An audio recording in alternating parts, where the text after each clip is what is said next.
Ya, selamat pagi kawan-kawan. Pada pagi ini kita bertemu lagi di pagi yang indah ini, di mana pada kali ini kita akan melawat 3 tempat bangunan yang terselamat selepas Perang Dunia Kedua.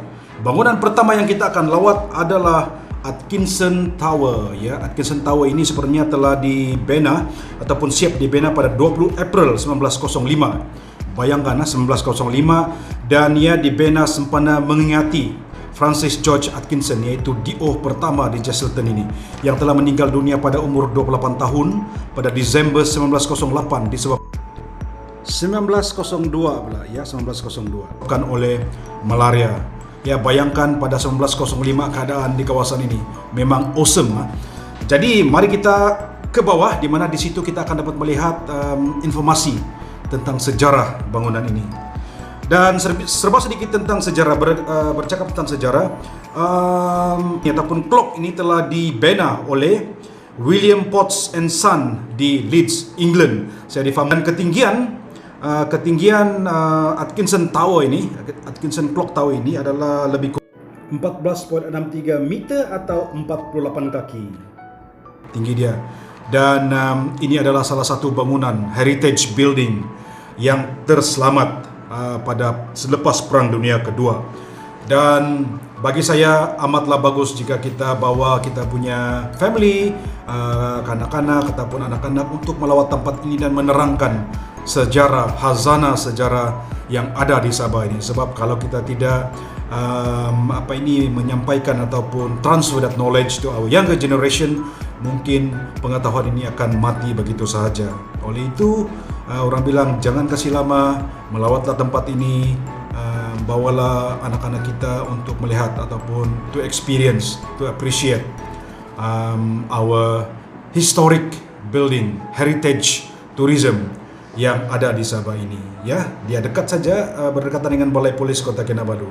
Very beautiful, yang telah kena renovate lah, telah diperbaiki. Ya, dan selepas ini salah satu lagi bangunan yang terselamat selepas Perang Dunia Kedua adalah tidak lain tidak bukan bangunan Lembaga Pelancongan Sabah, ya, Lembaga Pelancongan Sabah, iaitu dahulunya adalah Old Jesselton Post Office dahulu, yang mana bangunan ini telah dimulakan pembinaannya kalau saya tidak silap pada 1916 dan telah siap sepenuhnya pada 16 hari bulan Mac 1918.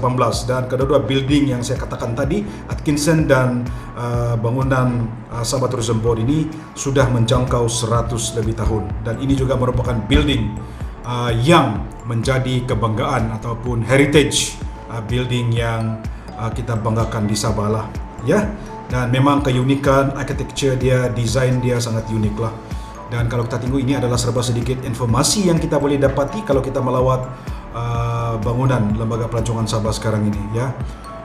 Dan ini adalah satu-satunya bangunan yang masih aktif digunakan sekarang, yaitu pejabat ataupun information center Lembaga Pelancongan Sabah, negeri Sabah ini. Dan salah satu lagi building yang terselamat pada selepas Perang Dunia Kedua adalah Department of Social Welfare, ya. Tetapi sekarang ini sudah tidak ada sebab pada 1992 musnah, terbakar. Dan saya difahamkan bangunan ini mula dibina pada sekitar 1918 hingga 1929. Dan maybe ada juga kebaikan dia ataupun kena utilize balik supaya tidak tidak terbiar begitu saja. Dan bangunan yang terbakar ini, yaitu bangunan Department of Social Welfare ini yang telah terbakar ini, dan sekarang ini telah menjadi satu tempat yang terkenal untuk street arts project, ya. Dan terima kasih juga kepada pihak yang berkewajiban, kerana sebelum MCO ini, lukisan-lukisan ini atau pillars ini akan bertukar wajah dari masa ke masa dan dilukis dengan lukisan-lukisan yang kreatif, lukisan-lukisan yang awesome lah. Jadi bagi sesiapa yang di KK ini yang belum mengetahui, ini adalah 3 bangunan yang terselamat selepas Perang Dunia Kedua yang tidak dibom lah. Dan saya percaya jika tidak disebabkan oleh Perang Dunia Kedua, mungkin banyak lagi heritage building yang ada di Kota Kinabalu ataupun nama lama dari Jesselton ini yang terselamat, ya.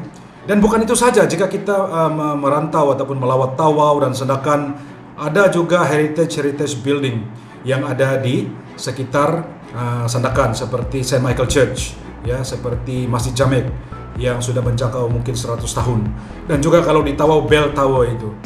Ya, di mana Bell Tower ataupun Bell Ferry Tower itu konstruksinya telah dimulakan pada 1921. Ya, oleh itu, tuan-tuan, kawan-kawan, terima kasih kerana menonton video ini. Kita hargailah heritage building kita, heritage tourism, dan lawat-lawatlah bangunan ini dan kongsikanlah informasi ini kepada anak-anak dan generasi muda. Hit the like button, subscribe, and share this video. Thank you very much.